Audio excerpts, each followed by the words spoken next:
그 하나님을 기뻐하며 또 함께 칸타타를 통하여 헌신한 우리 할렐루야 찬양대를 축복하며 박수로 하나님께 영광 돌리겠습니다.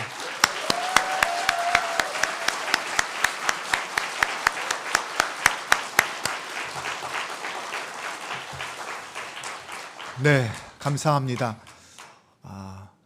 쉽지 않은 시간들 최선을 다해서 연습하고 준비한 우리 할렐루야 찬양대에게 감사드립니다.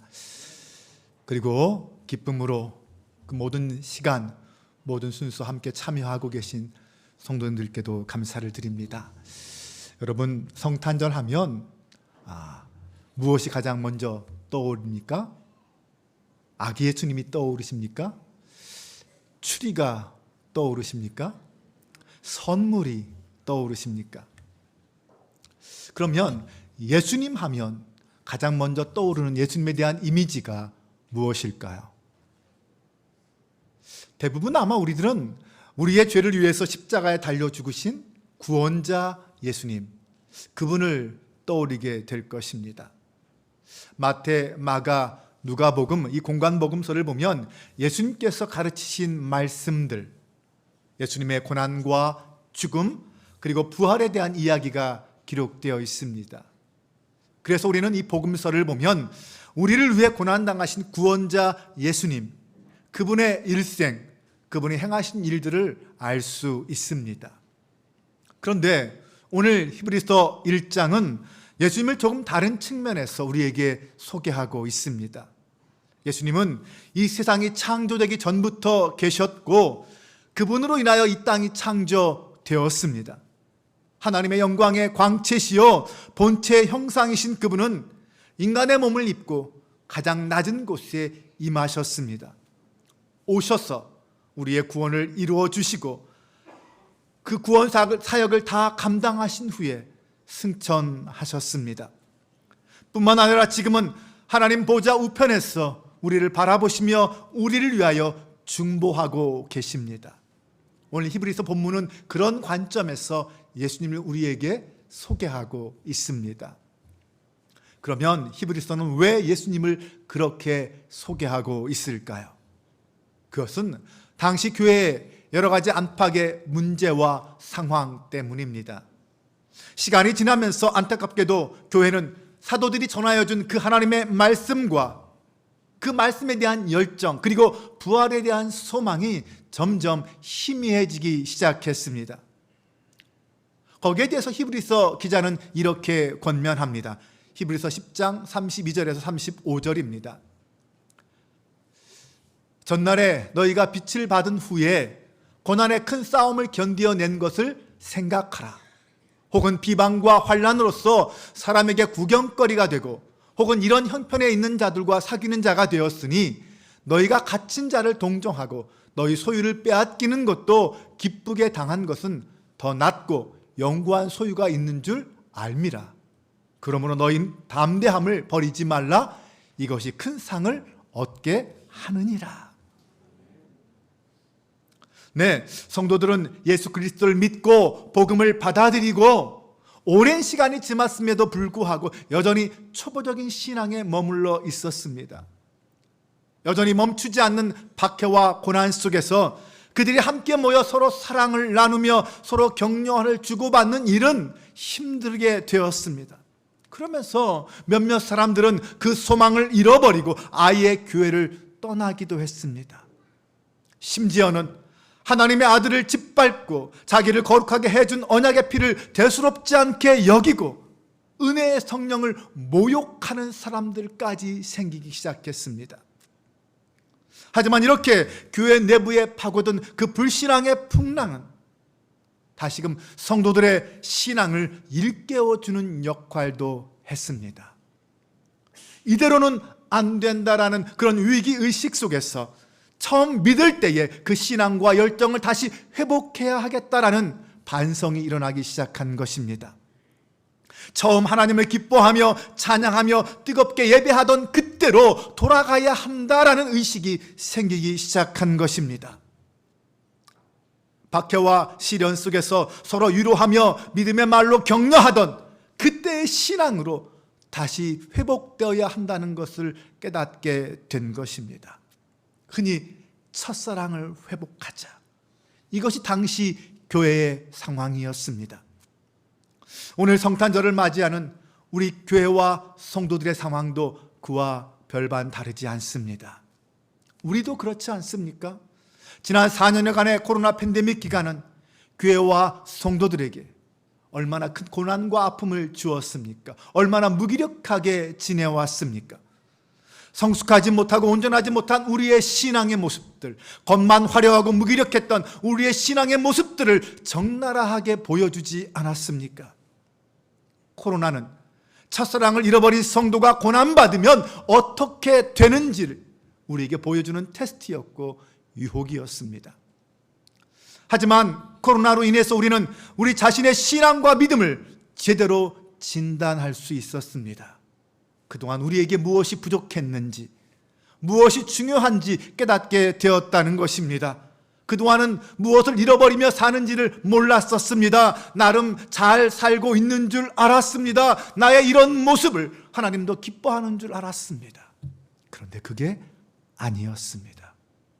코로나는 우리의 숨겨진 그 본 모습들을 드러나게 해 주었습니다.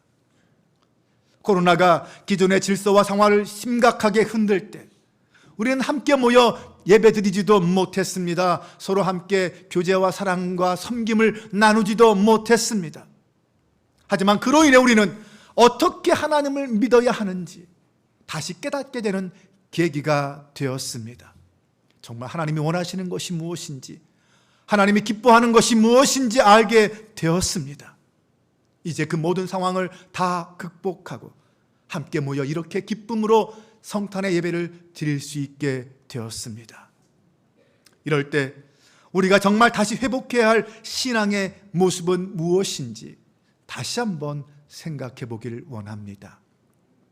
우리가 결코 잊지 말아야 될 말씀들은 무엇인지 살펴보기를 원합니다.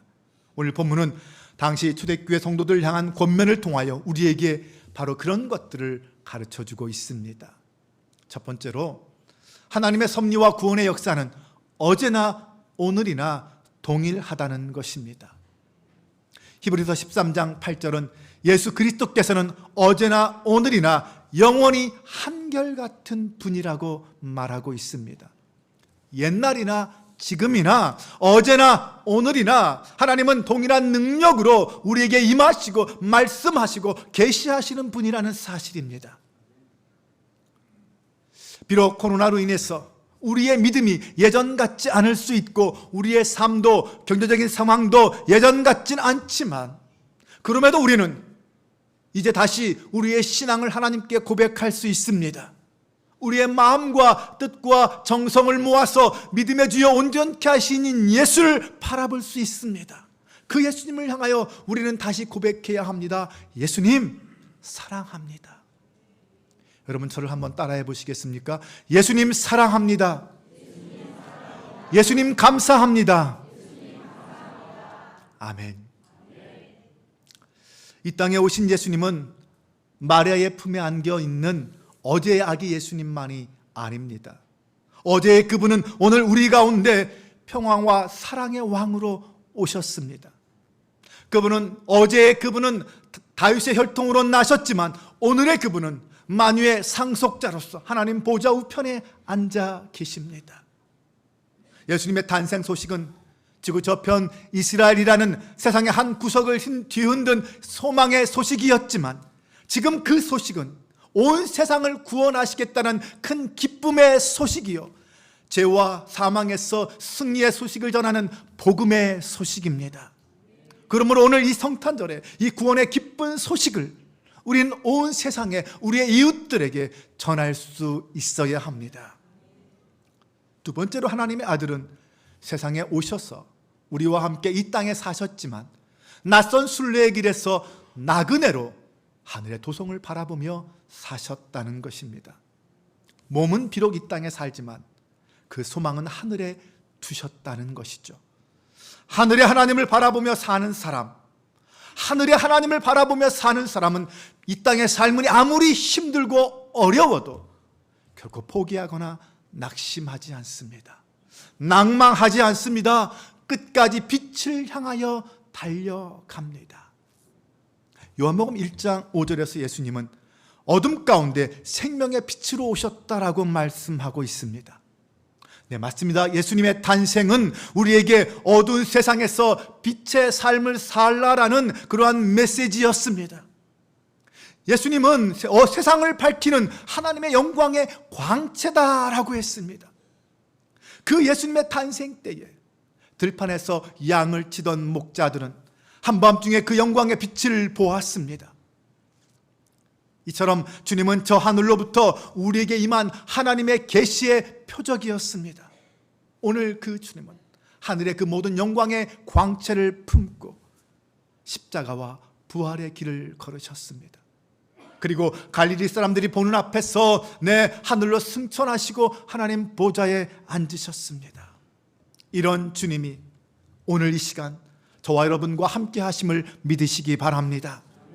어둠에서 빛으로 오신 그 능력의 주님의 영광이 우리를 향하여 말씀하십니다. 나의 사랑하는 형제들아.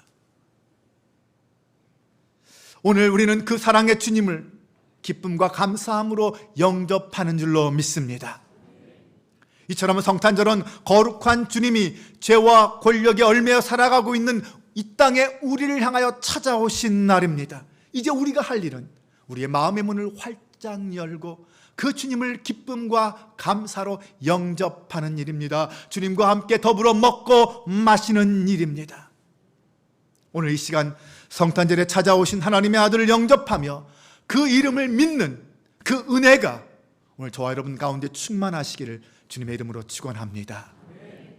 세 번째로 마태복음 1장 21절에서 22절을 보면 아들이 태어난 목적을 선지자들을 통하여 약속한 예언의 말씀을 이루며 백성의 죄에서 구원하도록 하시기 위함이다라고 말하고 있습니다. 오늘 본문 3절의 말씀처럼 예수님은 우리를 죄로부터 정결케 하시기 위해서 이 땅에 오셨습니다. 예수님은 영원한 대제사장으로 오셨지만 자신이 스스로 영원한 속죄 제물로 되셔서 십자가에 죽으셨습니다. 새 언약의 중보자가 되셨습니다. 그렇다고 해서 그 주님이 지극히 높은 하늘의 보좌 위에만 계신 분이 아니었습니다. 이 땅에 인간의 몸을 입고 성육신하셨습니다. 오셔서 고난 받으시고 죽으시고 우리와 똑같은 시험과 환난을 당하셨습니다. 그로 인해 그분은 우리 인간의 연약함이 무엇인지 아십니다. 인간의 유혹도 아십니다. 몸소 그 길을 걸으셨기 때문입니다. 4세기에 정통 교리의 수호자였던 아다나시우스는 주님의 오심에 대해서 이렇게 설명해 주었습니다. 그분은 우리를 일으켜 세우시려고 내려오셨다. 그분은 타락한 자들이 불멸을 입도록 타락한 세상 속으로 내려오셨다. 그분은 우리가 능력으로 일어서도록 우리를 위해 약해지셨다. 그분은 우리에게 불멸을 주시고 죽은 자들에게 생명을 주시기 위해서 죽음 속으로 내려오셨다. 마지막으로 그분은 결국 죽게 되는 우리 인간들이 부활하도록, 죽음이 더 이상 우리를 지배하지 않도록 인간이 되셨다. 이 주님이 우리가 믿고 고백하는 예수 그리스도이심을 믿으시기 바랍니다. 그럼 이것이 우리와 무슨 상관이 있단 말입니까? 이런 주님의 모습은 오늘 신앙을 잃고 길을 잃어버린, 아니 믿음이 나태해진 우리 형제와 자매들을 하나님의 은혜의 보좌 앞에 담대하게 나아가도록 만들어줍니다. 주님은 그 길을 우리에게 보여주셨고 가르쳐 주셨습니다. 그 주님의 사랑을 받고 은혜를 입은 우리는 이제 그 은혜에 힘입어 그 은혜의 보좌 앞에 담대히 나아갈 수 있게 된 것입니다. 사랑하는 여러분, 어떻습니까? 우리의 삶의 자리는 사탄의 끊임없는 유혹과 미혹이 넘치고 있지 않습니까? 사탄은 물질로 우리를 유혹하고 때로는 사람을 통하여, 때로는 명예와 권력으로, 고난과 핍박으로 우리를 힘들게 하고 넘어뜨리려고 합니다.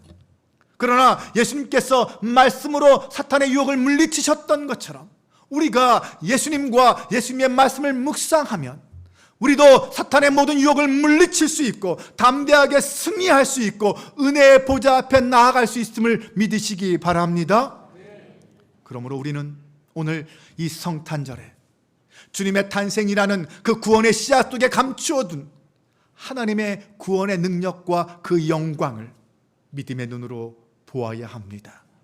그리고 우리에게 베푸시는 그 구원의 마지막이 무엇인지 알아야 하고 믿어야 합니다. 그 믿음을 가지고 주님을 바라본다면 이 세상에서 상하고 지치고 힘들고 고통받는 오늘 우리가 그 우리의 손과 무릎을 주님은 다시 일으켜 세워 주실 것입니다. 더 이상 절름거리는 다리가 아니라 치유받고 회복된 굳게 선 튼튼한 다리로 이 세상을 향하여 당당히 나아갈 수 있게 될 것입니다. 이것이 오늘 우리가 성탄절에 누리는 복음입니다. 이 복음이 바로 예수 그리스도의 탄생부터 십자가에서 죽으시고 부활 승천하셔 하나님 보좌 우편에서 그리고 우리의 구원을 완성하시는 그 모든 과정 속에 담긴 생명과 사랑과 평화의 복음입니다. 이 땅에 오신 하나님의 아들 예수 그리스도의 삶 전부는 그렇게 우리를 구원의 자리로 하나님의 계시 앞에서 우리를 온전히 세워주고 살리는 그 은혜의 자리로 부르시는 사명이었습니다. 그러므로 이제 우리는 분명히 답해야 합니다. 동방 박사들은 밤하늘에 반짝이는 별을 보고 구세주가 나섰다고 믿고 그 거룩한 땅을 향하여 긴 여행을 떠났습니다. 예루살렘 성문 밖에 있던 그 목자들은 하늘의 천사가 전해준 그 구원의 기쁜 소식을 듣고 아기 예수님을 방문했습니다.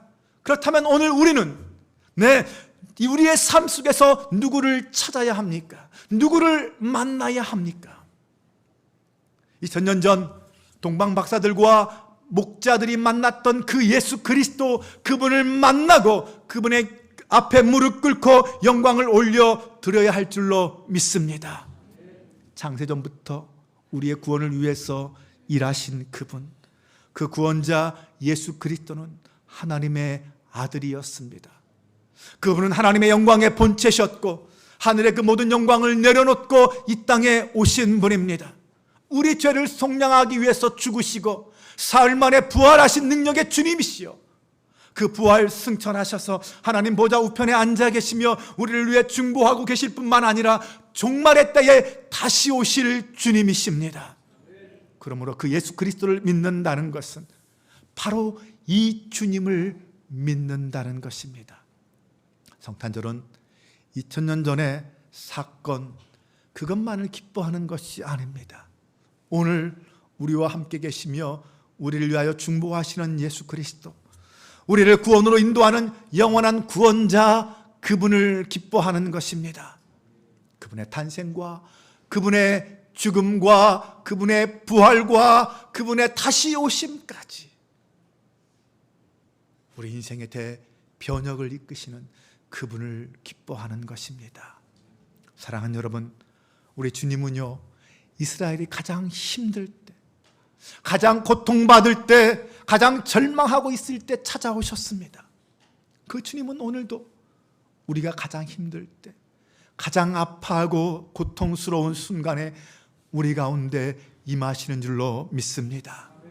주님은 회개와 용서가 필요한 죄인 가운데 임하십니다. 치유와 회복이 필요한 환난당하는 자들에게 찾아오십니다. 위로와 소망이 필요한 절망하는 자에게 찾아오십니다. 오늘 우리 가운데 오신 그 주님을 만나시기 바랍니다. 그리고 그 주님으로부터 오는 그 놀라운 영광과 평강이 가득한 성도님들과 여러분 가정 모두가 되시기를 주님의 이름으로 축원합니다. 기도하겠습니다. 하나님, 거룩한 성탄절을 맞이하여 모든 성도가 한자리에 모여 함께 예배드립니다. 기쁨과 감사와 소망의 마음을 품고 주님의 이름을 찬양합니다.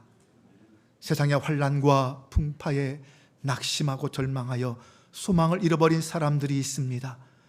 주님의 사랑을 누리지 못하고 상한 마음으로 힘에 겨워 살아가는 사람들도 있습니다.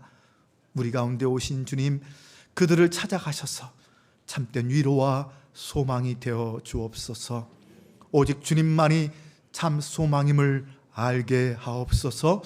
우리도 이 땅을 살아가면서 우리를 구원하시기 위해 오신 주님의 사랑과 위로를 힘입어 살게 하옵소서. 무엇보다 이 성탄의 기쁨을 우리의 이웃과 함께 나누게 하신 것 감사합니다. 언제나 주님의 사랑이 우리를 통해 이웃들에게 전달되게 하시고 그 소명으로 살아가는 저희 모두가 되게 하여 주옵소서. 우리 주 예수 그리스도의 이름으로 기도합니다. 아멘.